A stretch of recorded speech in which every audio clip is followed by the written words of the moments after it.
우리는 그동안 이 열왕기하 이야기를 통해서 북이스라엘 왕조에 대한 이야기를 쭉 살펴봤어요. 그죠? 북이스라엘 왕들과 관계되어 있는 선지자 엘리야와 또 엘리사에 대한 여러 이야기들을 쭉 지켜봤어요. 그죠? 하나, 북이스라엘 왕조의 공통점이 있었다면 뭔가요? 하나님을 떠났다는 거죠. 하나님을 배반했다는 거예요. 하나님을 등지고 살았다는 겁니다. 또 더욱이 그것으로 끝난 것이 아니라 이방의 우상을 섬기는 그런 일들을 버젓이 북이스라엘 왕들이 행했다는 거예요. 그래서 이제 이 북이스라엘, 기울어져가는 북이스라엘 왕, 또 백성들이 하나님을 너무나 멀리 떨어져서 살다 보니까 이제 하나님께 돌아올 길이 너무나 막연하잖아요. 그죠?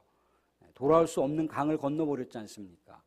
그래서 다시 돌아가 있던 그 백성들을 다시금 궤도로 이렇게 되찾아오기 위해서 하나님께서 급하신 두 선지자가 있었으니 우리가 알고 있는 대로다가 엘리야와 엘리사라고 하는 선지자였던 거예요.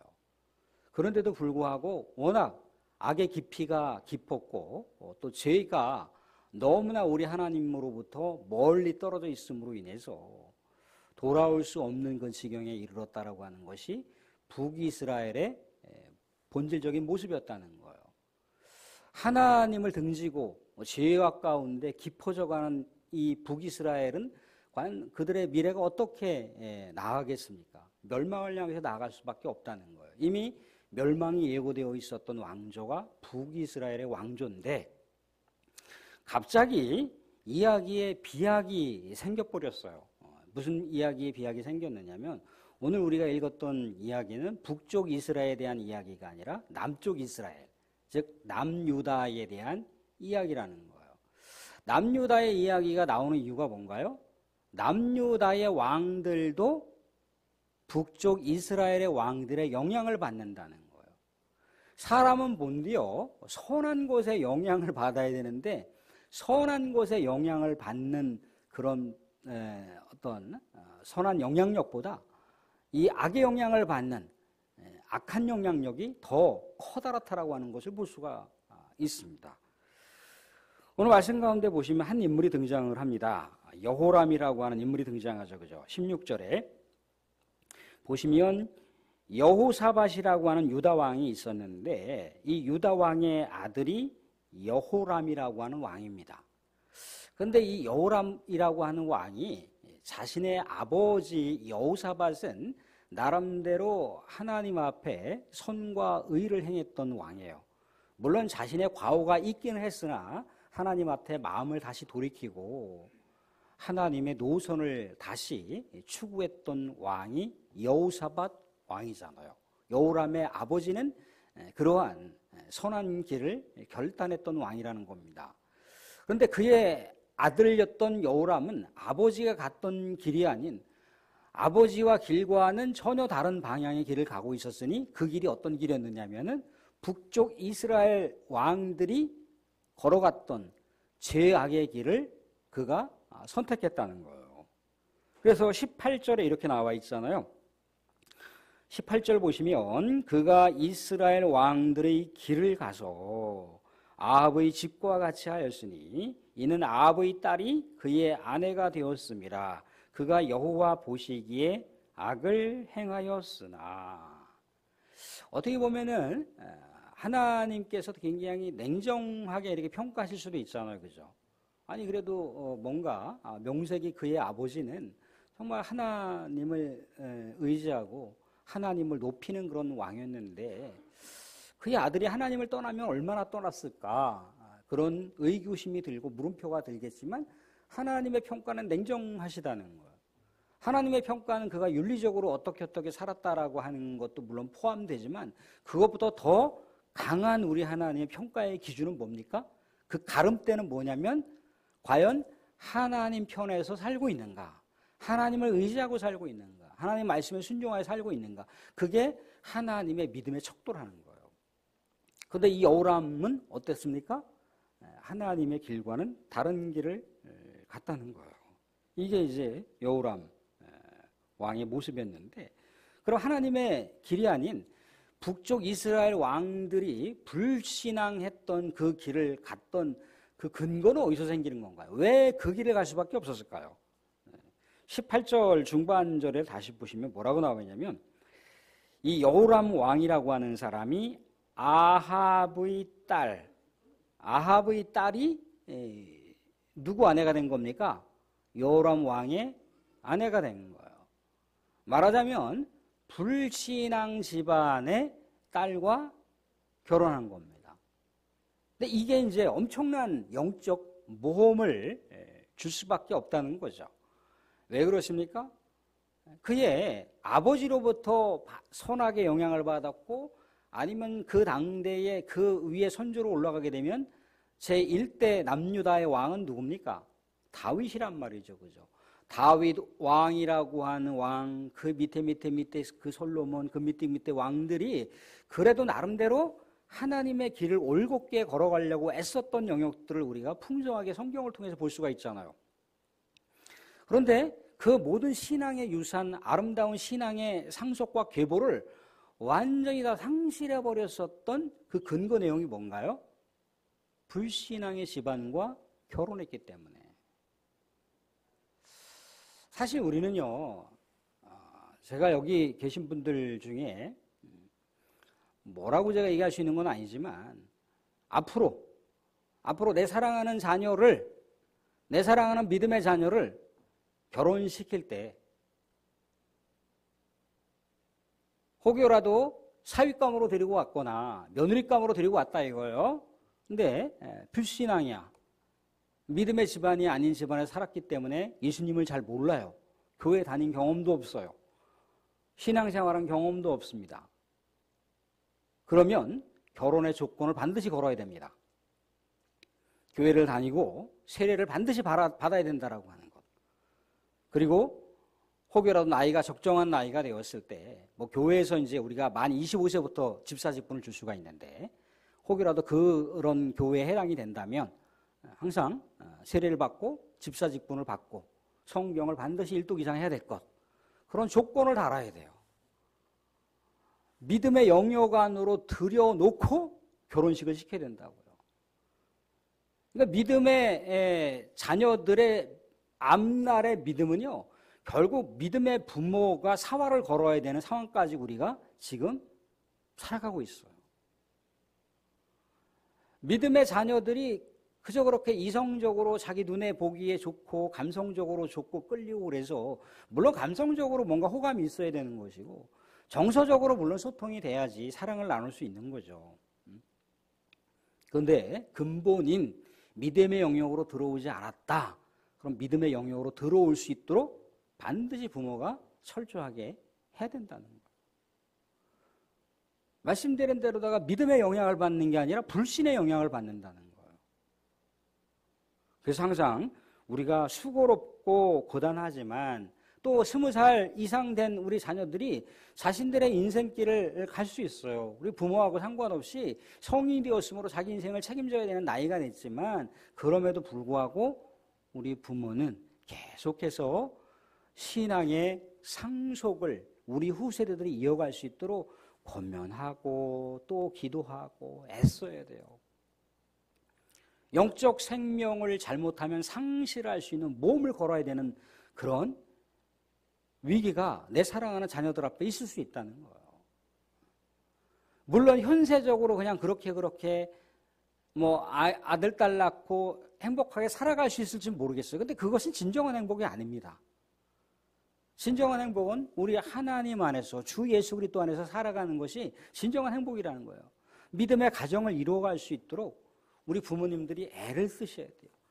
그저 내 사랑하는 딸이 그냥 사귀는 남자친구 데리고 와서 좋아할 게 아니고, 내 사랑하는 아들이 그냥 여자친구 하나 데리고 왔다고 좋아할 게 아니고, 정말 우리 믿음의 가정을 세워갈 수 있도록 부모가 전심전력해야 돼요. 때로는 금식도 하셔야 돼요. 우리는 알잖아요. 뭐 권면한다고 우리 자녀들이 말을 듣는 것은 아니지만, 그럼에도 우리가 또 그럴수록 하나님을 의지하면 되잖아요.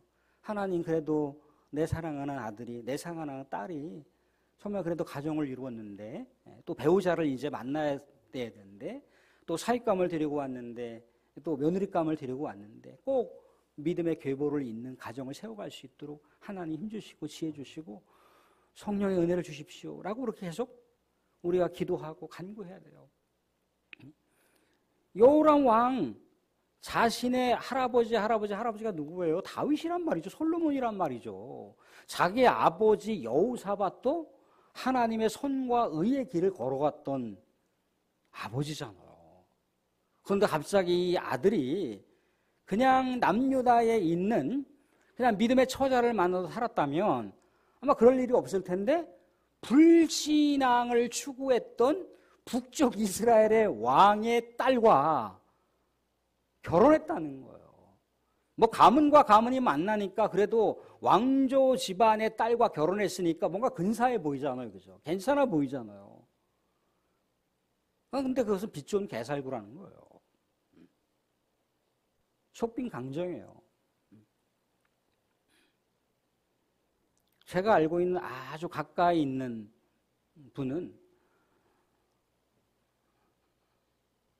아주 총망받는, 학창시절 때부터 총망받는, 그래서 어떻게 했습니까?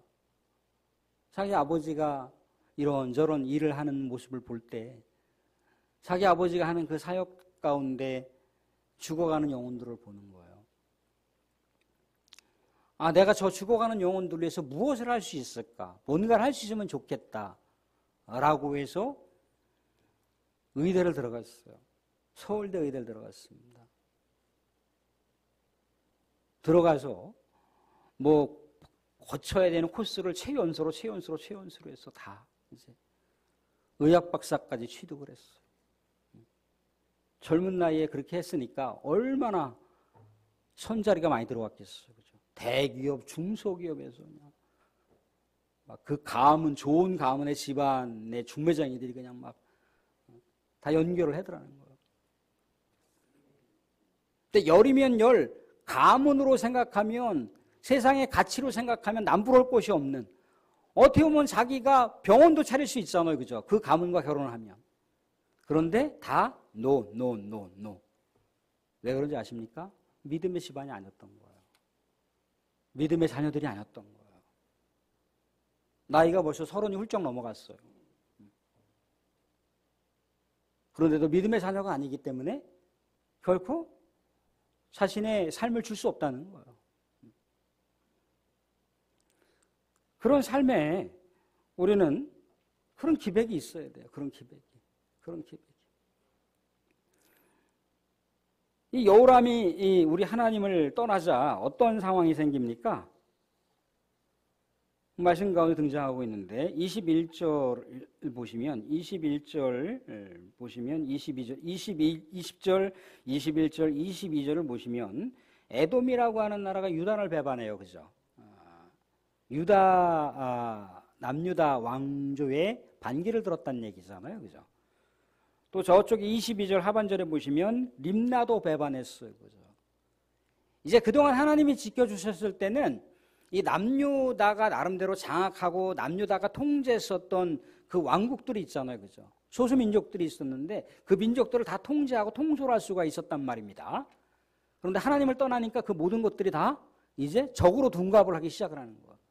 이제 별 볼 일 없는 그런 존재들인데도 불구하고 이제 이스라엘을 공격하겠다고, 이스라엘에게 대들겠다라고 항거를 하고 있는 상황이 돼버렸다는 거예요. 근데 이 상황에서 남유다가 그냥 표면적으로 생각해보면 남유다가 그래도 뭔가 파워가 있어서 이 에돔 사람들을 진압을 했어. 그리고 림나가 더 이상 이 남유다에게 더 강력한 저항을 하지 못하도록 그들이 힘으로 다 막았어 라고 그렇게 표면적으로 생각할지 모르지만 그렇지 않다는 거예요. 19절을 보시면 그렇지 않다는 것을 볼 수가 있습니다. 19절 한번 같이 읽어보겠습니다. 19절 같이 읽어보겠습니다. 같이 시작. 여호와께서 그의 종 다윗을 위하여 유다 멸하기를 즐겨하지 아니하셨으니 이는 그와 그의 자손에게 항상 등불을 주겠다고 말씀하셨음이더라. 유다 멸하기를 즐겨하지 아니하셨으니 이는 그와 그의 자손에게 항상 등불을 주겠다고 말씀하셨음이더라. 이게 뭡니까? 유다를 하나님께서 강력하게 징계의 휘초리를 때리실 수도 있었지만 누구 때문에 그렇게 안 한다는 거예요? 다윗을 위하여. 다윗 때문에 그렇게 안 한다는 거예요. 한 사람의 그 순전한 믿음이 얼마나 하나님을 감동케 했으면 그 후세대들이 뭔가 하나님을 이탈해가고 있는데 하나님께서 뭔가 강력한 조치를 취하시려고 하다가 좀 유보해 주시는 거예요. 조금 보류해 주시는 거예요. 왜? 다윗이 우리 하나님의 마음에 들었기 때문에. 그 남녀다를 그러름에도 불구하고 한 번 더 기회를 주고 한 번 더 마음으로 포용해 주는 거예요. 사랑하는 성도, 다윗의 신앙이 완벽했을까요? 다윗의 윤리가 완벽했습니까? 다윗이 순전하게 하나님만 바라보고 살았던가요? 그가 죄악을 저지를 때 하나님이 그 죄악의 자리에 없었어요. 그리고 어땠습니까? 그는 교만했습니다. 모세오경에 인구조사를 하지 말라고 그랬어요. 그죠? 인구조사를 한다라고 하는 것은 내 위세가 어느 정도 된다라고 하는 것을 과시할 수 있기 때문에 인구조사를 하지 말라고 그랬어요. 그러면 하나님을 의지하지 않는다는 걸 알았습니다. 그런데 다윗은 인구조사를 실시했어요. 내 왕국이 어느 정도 막강한 파워를 갖고 있는지 치세를 떨치기 위해서 그때 교만해지는 거예요. 나는 이 정도 돼라고 그렇게 의식할 때 사람은 교만하기 시작한다고요. 다윗은 교만했습니다. 다윗은 윤리적으로도 실패를 했어요. 사랑하는 성도, 오늘날 다윗의 범죄는 엄청난 거예요. 이웃집의 아내를 아무튼 뭐 간통을 했든지 어쨌든지 간에 간통을 하고 나서 어떻게 했습니까? 그 이웃집 아내의 남편은 어떻게 했던가요? 청부살해를 해서 청부살해. 청부살해 요청을 받아서 살해한 사람보다 청부살해를 지시한 사람이 더 큰 죄의 형벌을 받게 돼 있어요. 이건 모세오경으로 따지면 이건 뭡니까? 이건 처형감이에요, 처형감. 그런데 뭐 하나님이 다윗을 이렇게 좋으셔서 다윗을 기뻐하셔서 그랬을까요? 다윗은요, 그러할 때, 자신의 죄악을 깨달을 때, 자신이 교만했다라고 하는 것을 했을 때 하나님 앞에 엎드렸어요. 침상이 눈물바다가 되도록 엉엉 울었어요. 하나님 정말 잘못했어요. 하나님, 내가 죄를 인정합니다. 하나님, 죄를 달게 받을게요. 죄의 대가, 죄의 징벌을 달게 받을게요. 하나님, 정말 저를 족 주셔도 되고 제 목숨을 빼앗으셔도 좋습니다. 차라리 죽이십시오. 그렇지만 하나님, 저를 죽이셔도 좋지만 하나님, 저를 버리지는 말아주세요. 성령을 거두지는 말아주세요. 내가 하나님의 영광을 가리고 살았지만 하나님, 저를 버리지는 말아주세요. 하나님으로부터 버림받는다는 것이 얼마나 큰 고통인 것인가를 다윗은 사울을 통해서 봤거든요. 자기 목숨을 앗아가도 좋다는 거예요. 그런데 하나님과 관계는 유지하고 싶은 거예요. 그랬다는 거죠. 정직하게 우리 하나님 앞에 자신의 죄를 고백하고 자기의 상한 심령을 우리 하나님 앞에 경배의식의 제물로 삼아서 그렇게 하나님 앞에 엎드리고 자기의 교만을 우리 하나님 앞에 엎드리는 그런 모습이 있었어. 인간 실존을 우리 하나님 앞에 오롯이 드러낸 거죠. 하나님을 외면하고 살았을 때 모든 평화가 상실되는 겁니다. 하나님 앞에 교만했을 때는요, 하나님은 그를 더 이상 세워주지 않아요. 그를 높여주지 않습니다. 자기 스스로 높아졌는데 뭘 높여요?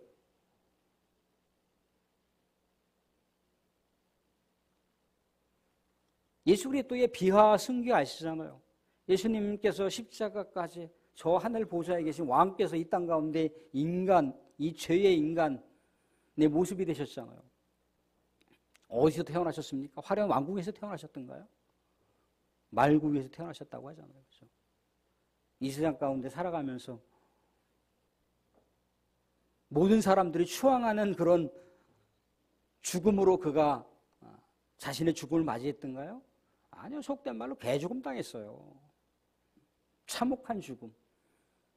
그것도 많은 사람들이 우러러보는, 와, 예수님은 그럼에도 불구하고 저렇게 저 사람들과 대항하다가 순교자 정신으로 죽었어. 그게 아니에요. 완전히 그거는 가장 수치스럽고 가장 더럽고 가장 모욕스러운 죽음으로 죽었다는 거예요. 그 누구도 그 죽음에 대해서 추앙하지 않아요. 그런 죽음으로 그가 운명을 맞이했을 때 하나님 어떻게 했습니까? 모든 이름 위에 뛰어난 이름으로 모든 존재들, 모든 열방과 이방과 모든 족속들이 그 주님을 우러러볼 수 있도록 하나님께서 높이 세우셨잖아요. 다윗이 그랬다는 거. 다윗은 구속사적으로 예수님의 예표지 않습니까? 그죠? 이 한 이름 때문에, 이 한 인물 때문에 다윗 왕가의 후손들이 이렇게 저렇게 죄를 졌었는데 하나님께서는 그래도 그 후손들을 지켜주셨다라고 하는 얘기를 해주고 있어요. 우리가 배워야 할 건 뭡니까? 우리는 내 신앙을 지키는 것도 굉장히 중요해요. 내 신앙은요, 우리 후세대들의 좌표가 될 수가 있습니다. 내가 우리 하나님 앞에 온전하게 살지 못하고 내가 하나님 앞에 정말 신실한 믿음의 노선을 가지 않는데 후세들이 과연 우리 아버지의 신앙을 본받아야지, 우리 어머니의 신앙을 본받아야지, 그럴 수 있습니까? 그러지 못한다는 거예요. 그래, 우리 아버지도 뭔가 약한 점이 있고 우리 아버지도 실수가 있고 우리 어머니도 이러이러한 약점이 있고 이러이러한 못난 점들이 있지만 그래도 내가 우리 아버지 어머니한테 이 부분만큼은, 우리 하나님을 정말 열성을 다하는 이 마음만큼은, 정말 교회를 사랑하는 이 마음만큼은 내가 본받고 따라야지. 다른 건 몰라도 그건 내가 내 신명의 삶의 기준점으로 내 삶의 나심판으로 붙들고 살아야지. 그런 게 있어야 되잖아요. 그런 게. 그러니까 우리 후세대들한테 그걸 줘야 되는 거예요. 그거를 못 준다 그러면 신앙의 상속이 어려울 수 있어요. 자꾸 우리 끊임없이 그걸 생각해야 돼. 내 자녀가 어깨 너머로 나를 본다는 걸. 그걸 잊으면 안 돼요. 마지막으로 뭡니까? 이 아하시아라고 하는 사람이 등장합니다. 25절 보시면 이스라엘의 왕 아합의 아들 요람 제12년에 유다 왕 여호람의 아들 아하시아가 왕이 돼. 여호람이 이제 죽고 나서 그의 아들 아하시아가 왕이 되었어요. 그런데 아하시아가 왕이 되었는데 이 아하시아의 외할아버지가 누군가요? 북쪽 이스라엘의 악명 높은 왕 아합 왕이 아하시아의 외할아버지예요. 이 아합의 딸 아달랴가 자기의 모친이란 말이죠.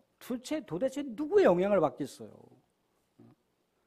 금목자학이라고 악한 영향을 더 강하게 받을 수밖에 없다는 거예요. 이 세상 가운데 여러분들 믿음의 세계를 지키는 것이 어렵습니까? 아니면 세속가치의 세계를 지키는 것이 어렵습니까?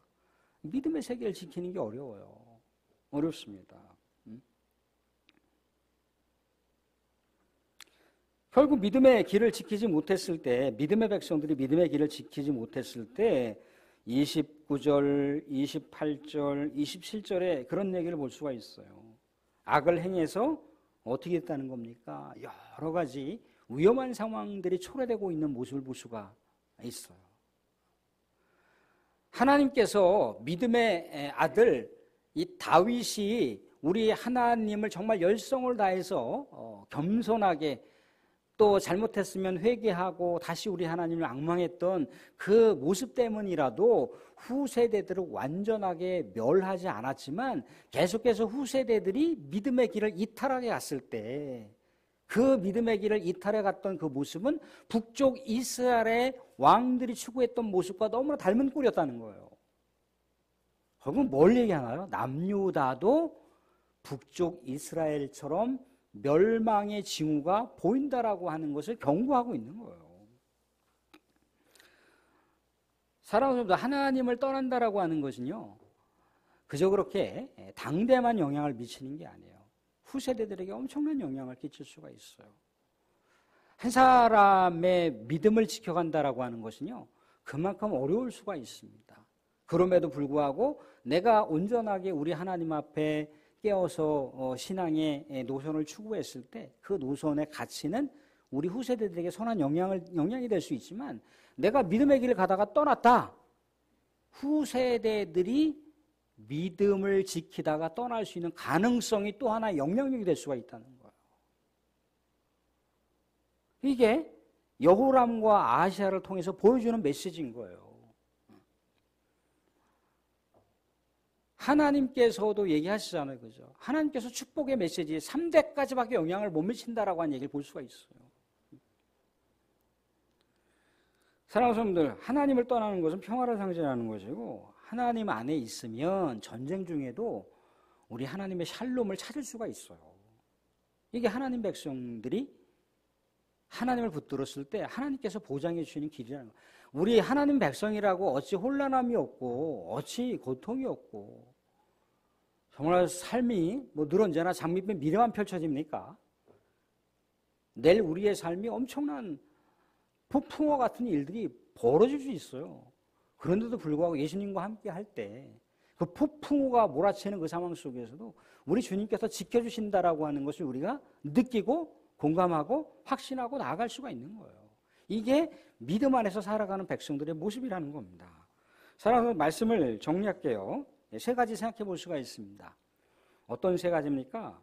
우리 사랑하는 성도님들, 우리 사랑하는 자녀들에게 꼭 믿음의 상속을 이어갈 수 있도록 힘쓰시고 애쓰시고 중보하실 수 있길 바랍니다.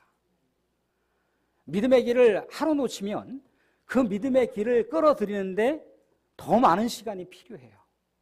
이틀을 놓치면 더 많은 시간이 필요하겠죠. 시간들을 점점점 좁혀가면 좁혀갈수록 그 허비되는 시간을 막을 수가 있습니다. 그래서 우리 믿음에 사랑하는 자녀들이 배우자를 만나거나 아니면 교제를 하거나 또 결혼 대상으로 삼고 데리고 왔을 때 꼭 믿음의 백성들 안에서 결혼시킬 수 있길 바라고, 그러지 못했을 때 꼭 믿음의 충분한 신앙생활을 할 수 있는 시간들을 확보해 놓고 교제도 승낙해 주시고 또 결혼도 승낙해 주시고 그런 믿음 안에서 교제하고 결혼할 수 있는 일들을 우리 믿음의 후세대들이 계속해서 그렇게 이어갈 수 있도록 해야 된다는 거예요. 두 번째 뭡니까? 내가 신앙이 올곧게 서야 우리 후세대들의 신앙이 올곧게 설 수가 있다는 겁니다. 또 하나, 내가 우리 하나님 안에 하나님을 떠나지 않고 살게 됐을 때 늘 언제나 평화가 깨지지 않을 수 있고, 평화가 깨지는 상황이 온다 할지라도 다시 우리 예수 그리스도 안에서, 주님 안에서 평화를 찾을 수 있는 길을 주님께서 주신다는 거예요. 이 마음을 믿지 마시고, 사랑하는 성도, 이 엄청난 무지막지한 시대, 이 험악한 이 폭력의 시대, 이 불신의 시대, 정말 우리의 믿음조차도 갉아먹고 위협받는 이 시대, 믿음을 철저하게 사수하시면서 믿음을 우리 후세대들에게 온전하게 전하시고 믿음을 끝까지 사수하실 수 있는 우리 하나님의 인정받고 칭찬받는 믿음의 여정길을 걸어가실 수 있기를 주님의 이름으로 축원드립니다.